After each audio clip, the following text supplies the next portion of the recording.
আসসালামু আলাইকুম সবাইকে তানিয়াজ কিচেন স্টোরিতে আবারও স্বাগতম জানাচ্ছি আজকের নতুন রেসিপি দেখার জন্য। তৈরি করে দেখাবো মজাদার চিকেন রোল। একদম রেস্টুরেন্টের মতো করে চিকেন রোল তৈরির A to Z টিপস সহ আজকের রেসিপি শেয়ার করব। আশা করছি রেসিপি সবার কাছে ভালো লাগবে। রেসিপি ভালো লাগলে অবশ্যই চ্যানেল সাবস্ক্রাইব করে দিবেন আর পাশে থাকা বেল বাটনটি অন করে রাখবেন। প্রথমেই চিকেনের পুর তৈরি করার জন্য চিকেনটা ম্যারিনেট করে রাখবো। এর জন্য এখানে আমি 300 গ্রাম বোনলেস চিকেন খুব ভালো করে একটা চপার দিয়ে চপ করে নিয়েছি, তবে একদম কিমা করে ফেলিনি।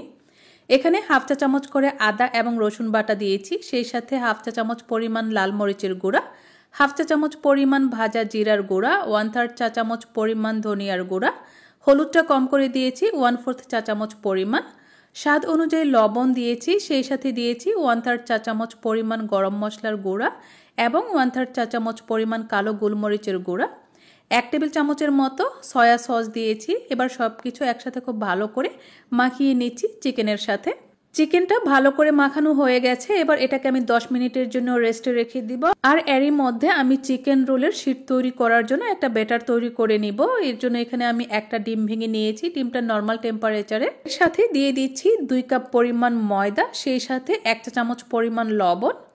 প্রথমে 1 কাপ পানি দিয়ে আমি খুব ভালো করে মিশিয়ে নিচ্ছি। মেশাতে মেশাতে এখানে আমি আরও 1 কাপ পরিমাণ পানি অ্যাড করে দিচ্ছি। এভাবে অল্প অল্প পরিমাণে পানি দিয়ে ব্যাটারটা ভালো করে মিশিয়ে নিতে হবে। প্রথমে একেবারে পানিটা দিলে ময়দাটা ভালো করে মিশবে না, এর মধ্যে লাম্পস থেকে যাবে। এই জন্য অল্প অল্প করে পানি মিশিয়ে এটাকে একটা স্মুথ ব্যাটারে পরিণত করতে হবে। অল্প অল্প করে পানি মিশিয়ে এখানে আমি একটা ব্যাটার তৈরি করে নিয়েছি। ব্যাটারটা অনেক বেশি পাতলা হবে না, আবার গাঢ় হবে না, মোটামুটি ঘনত্বের একটা ব্যাটার আমি তৈরি করে নিব। আর লাস্ট পর্যায়ে ব্যাটারের ঘনত্বটা ঠিক এরকম হয়েছে। আমি আপনাদেরকে একটু কাছ থেকে দেখিয়ে দিচ্ছি।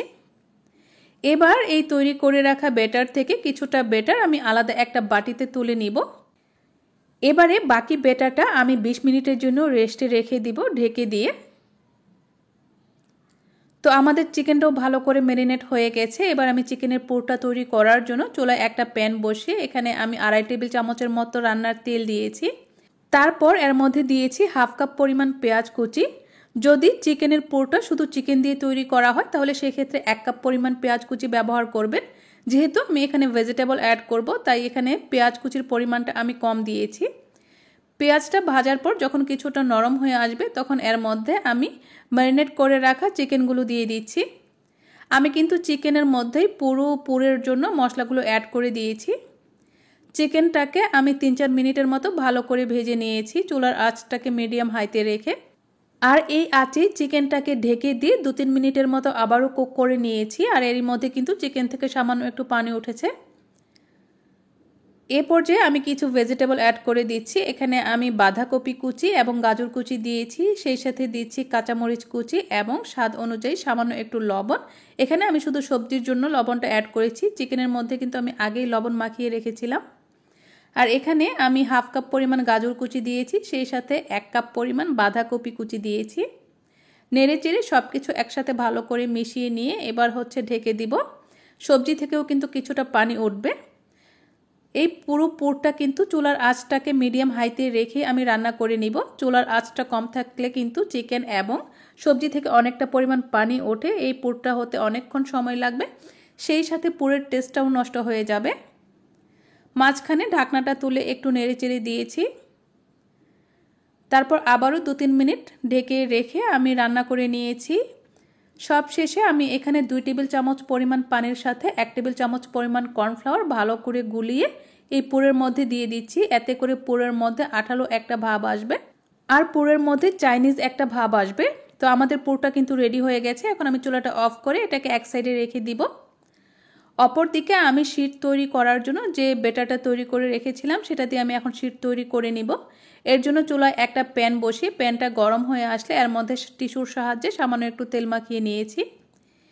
এবারে চামচের সাহায্যে পরিমাণ মতো ব্যাটার দিয়ে এটাকে আলতো করে এভাবে ছড়িয়ে দিচ্ছি। আমি যে ঘনত্বের ব্যাটার তৈরি করেছি এতে করে খুব পাতলা পাতলা শীট তৈরি হবে।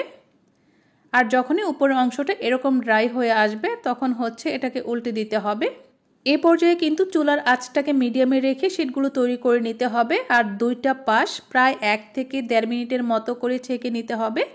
আর এই শীটগুলো তৈরি করা কিন্তু খুবই ইজি আর সময়ও অনেক কম লাগে আর অল্প সময়ের মধ্যেই কিন্তু অনেকগুলো শীট তৈরি করে নেওয়া যায়। তো এখানে কিন্তু আমি অনেকগুলো শীট তৈরি করে নিয়েছি আর দেখতেই পাচ্ছেন শীটগুলো কতটা পাতলা আর নরম তুলতুলে হয়েছে। শীট শক্ত হয়ে গেলে কিন্তু শীটগুলো পরবর্তীতে ফেটে যায়। তো এখানে রোল তৈরি করার জন্য কিছু ব্রেড ক্রাম্বস নিয়েছি আর আমি যে বেটার কিছুটা আলাদা করে রেখেছিলাম সেটাকে আবারও একটু ভালো করে নেড়ে চেড়ে দিয়েছি। এখানে ময়দার সাথে পানি দিয়ে আমি আঠালো করে একটু গুলিয়ে একটা গ্লোয়ের মতো তৈরি করে নিয়েছি যাতে করে পরবর্তীতে রোলগুলো সিল করা যায়। এবারে এরকম একটা শীট নিয়ে সাইডে এরকম করে পুরটা দিয়ে তারপর এভাবে করে ভাঁজ দিয়ে দিচ্ছি। আপনারা একটু ভালো করে খেয়াল করবেন, এটা আসলে দেখে বুঝে নিতে হবে, বর্ণনা করে বোঝানো যাবে না। এভাবে করে এক সাইড থেকে ভাঁজ দিয়ে এনে সাইডে এরকম করে গ্লোটা লাগিয়ে দিতে হবে। তারপর সবশেষে ভাঁজ দিয়ে এটাকে এভাবে করে সিল করে দিতে হবে। আর এরকম করে তৈরি করলে কিন্তু রোলগুলো পরবর্তীতে খোলার কোনো চান্স থাকে না। এভাবে করে কিন্তু আমি সবগুলো রোল তৈরি করে নিয়েছি আর দেখতেই পাচ্ছেন কতটা সুন্দর হয়েছে। এবারে রোলগুলোকে কোট করে নিতে হবে। এর জন্য আমি যে ব্রেড ক্রাম্বস নিয়েছিলাম আর ময়দার একটা বেটার আলাদা করে রেখেছিলাম। প্রথমে আমি ময়দার বেটারের মধ্যে রোলগুলোকে এভাবে করে ডুবিয়ে বা চুবিয়ে নিয়ে ব্রেড ক্রাম্বসে গড়িয়ে নিচ্ছি। এভাবে করে সবগুলো তৈরি করে নেওয়ার পর আপনারা চাইলে কিন্তু এগুলো ডিপ ফ্রিজে প্রায় 1 মাসের মতো সংরক্ষণ করতে পারবেন। তবে ভাজার আগে এগুলোকে আমি 10 মিনিটের জন্য নর্মাল ফ্রিজে রেখে দিব, এতে করে উপরের কোটিংটা একদম সেট হয়ে যাবে, পরবর্তীতে ভাজার সময় খুলে যাবে না।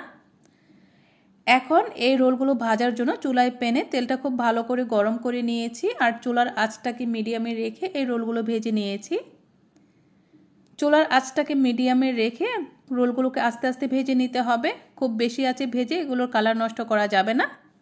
উল্টে পাল্টে দুইটা পাশ ক্রিস্পি করে ভেজে নিয়ে এখন এগুলোকে আমি তেল ঝরিয়ে তুলে নিচ্ছি আর বাকি রোলগুলো আমি একইভাবে ভেজে নিব। এখন গরম গরম এই রোলগুলো যে কোনো সসের সাথে খেতে ভালো লাগে, চাইলে আপনারা ব্রেকফাস্টেও খেতে পারেন অথবা বিকেলে চায়ের সাথে। আর অতিথি আপ্যায়নে এই রোলগুলোর কিন্তু কোনো জুড়ি নেই। ডিপ ফ্রিজে সংরক্ষণ করার পর যে কোনো সময় শুধু নামিয়ে ভেজে নিলেই হবে। আর আমি একটা কেটে দেখাচ্ছি এর ভেতরটা কতটা পুড়ে ঠাসা। আশা করছি আজকের রেসিপি সবার কাছে ভালো লেগেছে। রেসিপি ভালো লেগে থাকলে অবশ্যই ভিডিওটিতে লাইক এবং কমেন্ট করে দিবেন আর আপনার ফ্রেন্ডস এবং ফ্যামিলির সাথে শেয়ার করবেন। সাথে থাকার জন্য সবাইকে অনেক অনেক ধন্যবাদ। আল্লাহ হাফেজ।